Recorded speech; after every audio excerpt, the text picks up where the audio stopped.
Hey, hey, hey, what's happening? This is the GM. I'm your guy, Leon Boulanger, and we finally reached the end of the Baltimore Ravens roster 2023 depth chart breakdown. And let me throw a group in that you won't see up on the screen before we do the safeties, but let's do special teams. I'm not 100% sure who the long snapper is for the Baltimore Ravens. I did not look that up, but we know who the kicker is. He's the all-time great Justin Tucker. I think he's the best to ever do it, and maybe the best who ever will do it. Holds the record, of course, for the longest field goal in NFL history, and he is a Baltimore Raven. So I really enjoy having him around.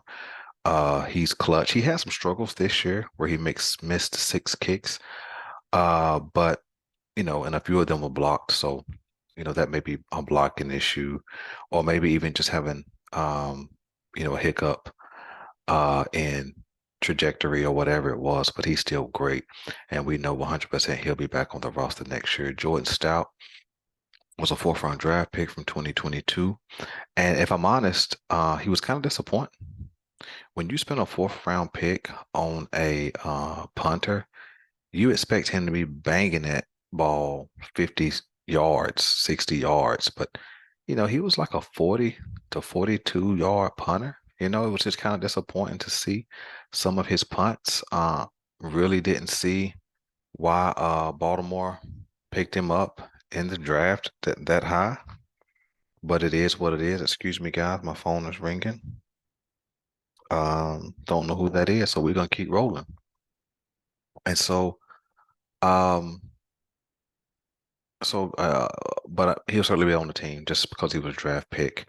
But so just Jordan Stout and Justin Tucker will certainly be on the 2023 roster, no question. Barring retirement or injury, but punters and kickers don't typically uh get that injured. But let me share my screen so we can get to these safeties and we can wrap up the safety position and have a summation for the Baltimore Ravens roster. All right, here we go. So first up is Chuck Clark. Chuck Clark played well this year. Had some hiccups in coverage, but for the most part, played really, really solid. Um, and But there is a question if he'll be back on the roster. The Baltimore Ravens have to free up some cap space to sign some other pieces and fill in some holes. And, there was some speculation that Chuck Clark would be traded last year after Cal Hamilton, the next guy up, was drafted. But he fought and maintained his position and, was a starter for this 2022 season. I do believe he will be gone after this year. Uh, well, this year is over, but I do believe he'll be gone in this off season, whether by release, which will save about $2.5 million of cap space, or by trade. I would love to see him be traded to a team and at least us get something in return, because $2 million of cap space is nothing um, when it comes down to the grand scheme of things. But to be able to trade him and pick up maybe a fifth or sixth round pick would be wonderful, especially for a quality guy, a leader, a stand-up guy. So I do believe Chuck Clark is gone sometime in this offseason. Next guy up is Kyle Hamilton, number 15 overall first round pick for the Baltimore Ravens. And he 100% will be on the roster. He had some struggles early on in the year. People were, you know, talking bad about him, saying he was a bust, so on and so forth. But as he found his footing, he was a stud. You've seen him flash in pass coverage. You've seen him flash in the run game. You see him flash and being able to rush the passer. And he's a big hitter, right?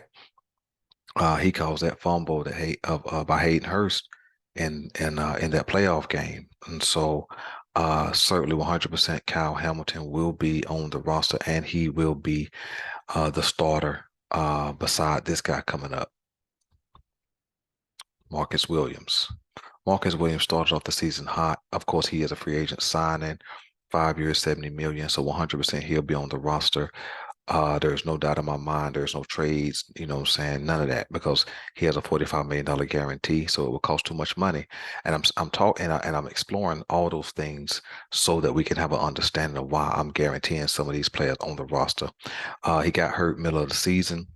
Uh, and but came back and you didn't really hear a lot from him, but that's always good. When you don't hear a lot from a secondary player, that typically means that they're handling their business. So Marcus Williams was on his way to being an all-star, excuse me, an all-pro, I believe. And I certainly believe at 26 years old, he still has a lot of ability to go. And I think that he will stand up and make that contract uh, worthwhile for the Baltimore Ravens. So I believe him and Cal Hamilton are the 1 and 2 starters. Uh, and well, actually the 1 and 1 starters actually, because Marcus Williams will be the starting free safety. Cal Hamilton will probably be the starting strong safety in the 2023 season. 100%. Those guys are locked for the roster. When you move on, you look at Geno Stone. I do not believe Geno Stone is back next year. I think Geno Stone has played well. He's a big hitter. He's shown some ability to make some plays on the back end, show some ability to cover. Did have some hiccups at times, but I do believe that he will get paid and somebody will lure him away. So don't know if he has enough value to get a compensatory pick, but I do believe he will be gone in free agency. Now, this is the reason why I believe that Darius Washington will make the team next year, because if you look at these top four safeties, Chuck Clark, Cal Hamilton, Marcus Williams, and Geno Stone, the only two that are guaranteed 100% to be back are Williams and Hamilton, which means there is two open positions at the safety spot. I think Chuck Clark is traded, and I think Geno Stone will leave in free agency, which means Darius Washington, excuse me, yeah, Darius Washington will fill into one of those spots. And he also serves a role as a nickel corner. So I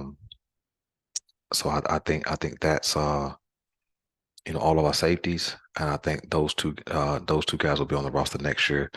Um, and one last note about safety position, I believe Brandon Stevens will make a switch back to safety because that was his best position when he filled in uh, a couple of years ago. We saw some flashes in Brandon Stevens, and so I believe he'll switch back to safety, which will give them a solid four at that safety position: Marcus Williams and Hamilton starters, Washington and Brandon Stevens because he's still on the rookie deal.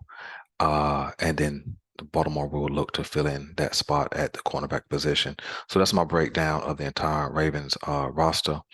Uh, as we close up on this series of videos, the one thing we know is that the Baltimore Ravens have a lot of holes. Number one is what's going to happen with Lamar Jackson. Huge, huge question mark. And there is no answer in sight right now. We know the franchise tag is coming out, but I do not believe, like I said earlier, that he will sign that franchise tag. And there is no other quarterback on the roster at this point in time for the 2023 season. Running backs just have one guy that's for certain. As it pertains to my breakdown, I think Gus Edwards could be a cap casualty for sure. And then Drake and Justice Hill are both free agents. Don't know what that's going to look like for next year. Um, Tight end solid. Big question marks at the wide receiver position. Bateman certainly be back. Dude will be back. Wallace and Prochet will be back because they're under contract. But beyond that, there is no clear cut number one. There is no clear cut depth that can be trusted. And so big question marks at that position. Offensive line still going to be solid. I think they may add a piece or two in the draft just to solidify some of those spots and also maybe bring in a couple of young pieces to, um, develop the future behind those left tackle and right tackle positions. And of course, Zeitler is older, so you need some backup right there. So the Baltimore Ravens have a lot of work to do offensively this offseason and certainly next offseason as well to stay competitive as the teams around them are getting younger and equally as talented. Defensively, defensive line still solid even if Calais Campbell retires. Pass rush, huge question mark. Uh, don't know what a Jabo or Adafe or Bowser, excuse me, is going to look like next year. And so then they'll need another piece or two. Justin Houston and JPP may not be a part of the Baltimore Ravens' future as they are older veterans who have considered retirement. And then the secondary has a lot of solid pieces. Marlon Humphrey, Marcus Williams, Hamilton, three of your four starters, question mark at that second cornerback position. And then I believe Stevens and Ardarius Washington are the backup safeties, which kind of helps out. Pepe brings a little depth to that secondary, but I certainly see a lot of work that needs to be done. Baltimore doesn't have a second round pick this year, and so that means they only have one pick in the first two rounds. And so I believe Baltimore may trade down to pick up a second or maybe a couple of thirds or something like that, because I don't see Baltimore going through the first three rounds with only two picks, especially with all these holes and not a lot of money. Uh, and so although I ranked them number 6 in one of my other videos in the AFC, with all these holes, man, it's making me question if I should move them down or not, because a lot of other teams have a lot of solidified spots where Baltimore has a lot of holes, right, and a lot of question marks. And so free agency starts in about a month and a half, so I'm anxious to see that. Got some stuff coming out about the combine, wide receiver position, running back position, cornerback position. We'll deal with that when the combine gets here. Once we start seeing height, weight, speed stuff come out and get some pre-draft analysis, and then of course free agency starts in March, and so we'll get some idea of what we'll look like. But for now, this is what I believe the roster will look like. And so, Ravens fans, we got some concerns. We got some concerns. That's why I told you guys to be cautious when Greg Roman got fired, or excuse me, stepped down. Because with all these holes, if I can recognize these holes on this roster, then L. Jack can recognize these holes in this roster as well. And if they pay him, they may not have the money to fill in a lot of these holes, and they don't have the draft picks. So I'm not 100% sure what they're going to do. That's why I mentioned Gus Edwards, cap casualty, Calais Campbell, even if he don't retire, he could be a cap casualty. Chuck Clark, cap casualty. Um, and then Ben Powell's walking free agency. Josh Oliver may be let go. So just got a lot of questions, man. Listen, I appreciate you guys. Let me know what you need me to know about this roster breakdown.